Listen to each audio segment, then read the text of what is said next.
First at 4 o'clock, we are following some breaking news, several breaking news stories. In fact, one about police in Tennessee making multiple arrests in those deadly wildfires that are in Gatlinburg. But first, breaking news in the investigation into who killed a 7-year-old girl in Salisbury. And officials out there in Salisbury just wrapped up a press conference where they announced a big reward for any information leading to the arrest in this case.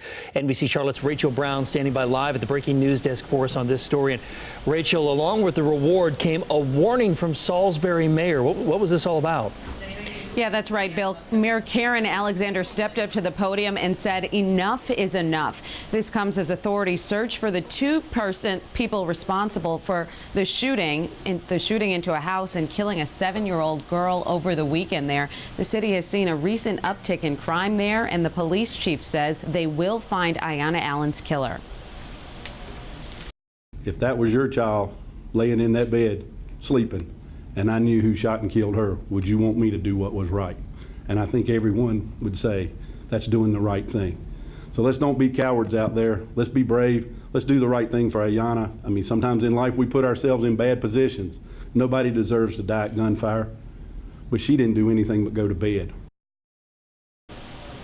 In the meantime, Ayanna's family says they are grateful to the city, and while they're in darkness right now, there will be light at the end of the tunnel. The city is offering a $20,000 reward for any information leading to an arrest, and we will continue to stay on top of this developing story. For now, I'm live at the breaking news desk. Rachel Brown, back to you all.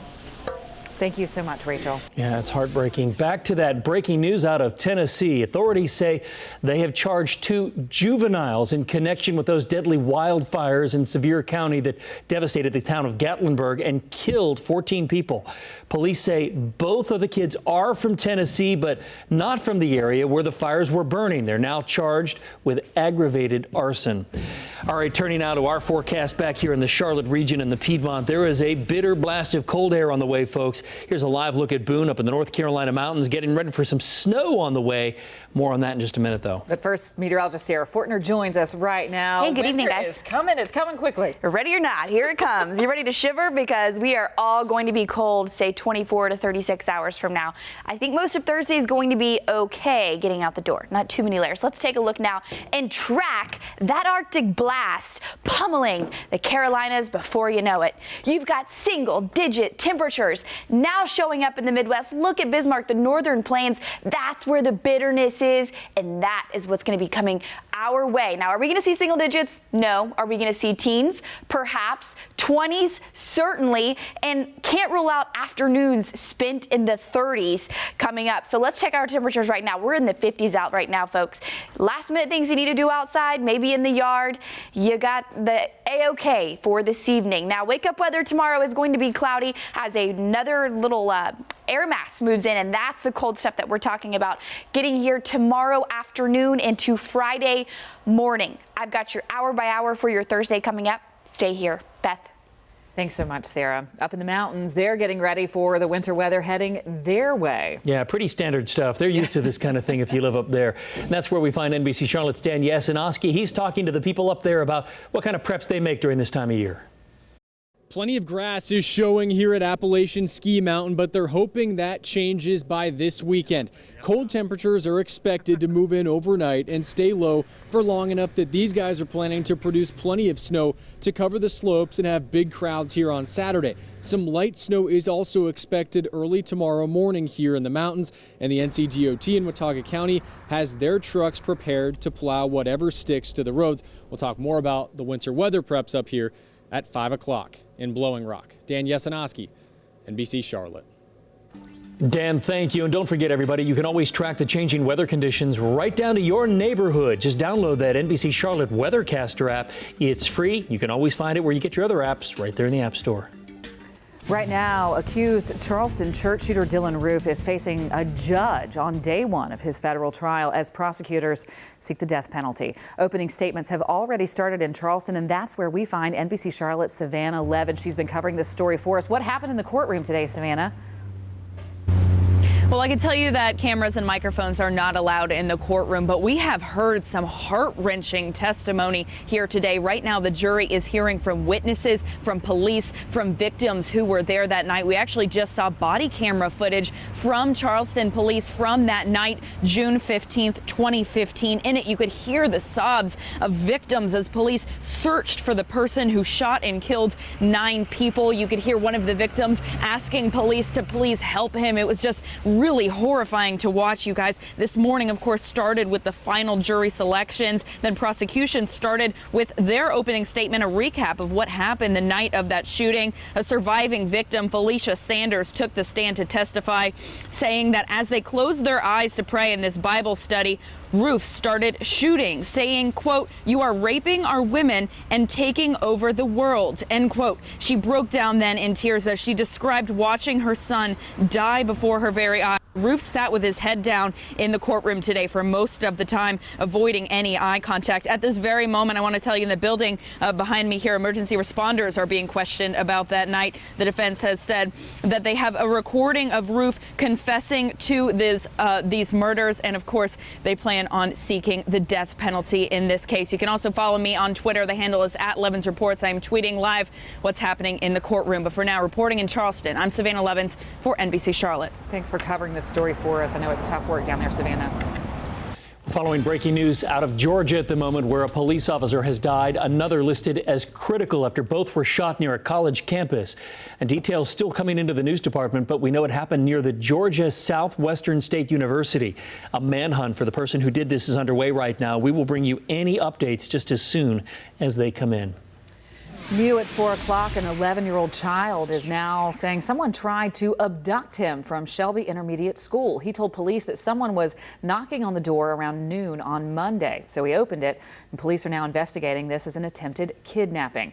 The school issued a statement which reads in part, quote, "All students and staff are safe. Any such events are handled swiftly as the safety of our students comes before anything else.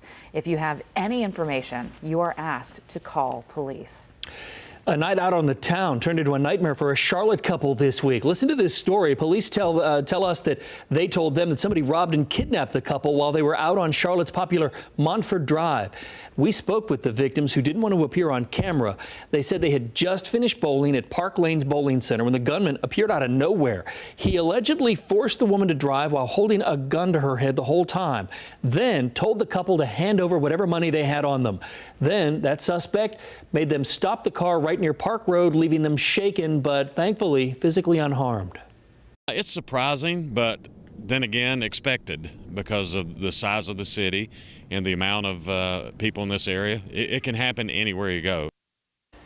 People always try to wonder what they might do in a situation like that. Well, police say the couple did the right thing by complying with the robber. Whoever did that is still on the run tonight.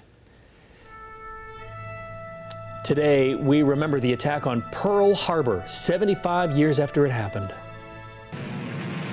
We have witnessed this morning a severe bombing of Pearl Harbor by enemy planes. Yesterday, December 7th, 1941,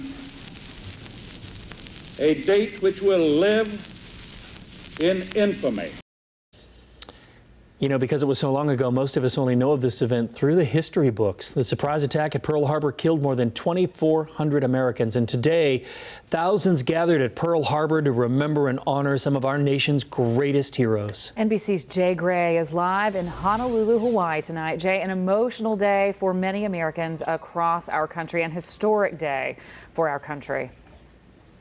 Yeah, Beth, Bill, it really was. You see the memorial behind me here. It's the final resting place for more than 1,000 Marines and sailors. It's also the centerpiece of the tribute here today to those lost and the survivors, many who tell me they've traveled here to make sure our nation and the world never forgets Pearl Harbor.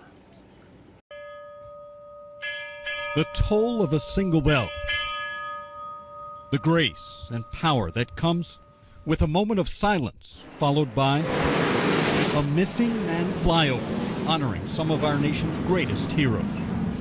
And you earn our commitment to always remember Pearl Harbor. Your lives changed on the morning of December 7th, 1941. And after that day, you would change the world forever.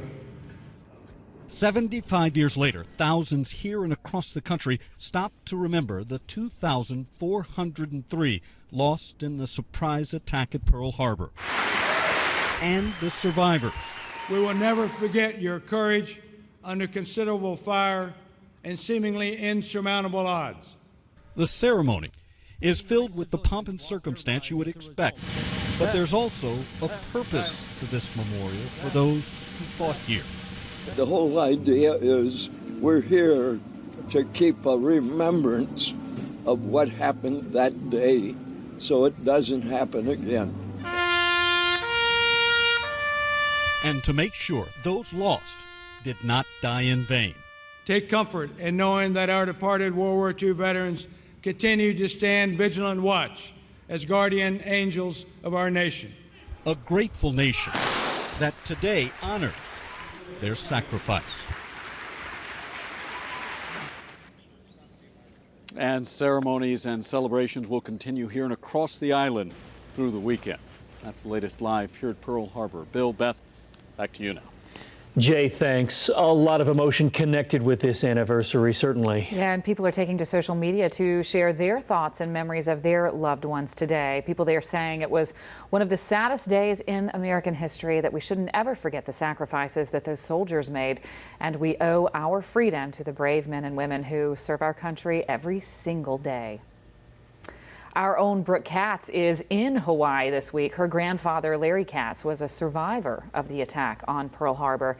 He passed away a couple of years ago, and in his honor, she is there for the ceremonies today, marking the 75th anniversary. And we'll actually hear from her in just a little bit. That's coming up at 4:30, so you will want to stick around to hear her thoughts on today's remembrance. Current North Carolina Governor Pat McCrory spent the morning in New York, where he was meeting with President-elect Donald Trump. He didn't respond to any reporter questions on the way in there in the lobby. No word yet on what the two men were discussing during that meeting. But the president-elect's transition team told reporters the governor's track record on education and regulatory reforms caught Mr. Trump's attention. Before that meeting, Donald Trump was in North Carolina last night as part of his thank you tour. He stopped in Fayetteville, where he formally introduced his pick for Defense Secretary, retired Marine General James Mad Dog Mattis. This was Donald Trump's second stop on his victory tour. He's also scheduled stops this week in Iowa and Michigan. North Carolina Governor-elect Roy Cooper is focusing on his next steps as he steps into his new role as governor. He held a victory party last night in Raleigh, where he specifically mentioned House Bill 2, saying he wants to turn the state around after the fallout from the law. Cooper says he plans to do that by abolishing that law altogether. With this election, North Carolina is on its way to repairing its reputation. Let's finish the job and repeal House Bill 2. Obviously, that is not the only thing on his agenda. Cooper said he would also pay for higher wages for all North Carolinians, including our teachers. Coming up, trapping the flu before it makes you sick, the way doctors are using sugar to combat the virus. Plus, charges filed. Who's in police custody after that deadly plane crash in Colombia that killed more than 70 people, including a soccer team?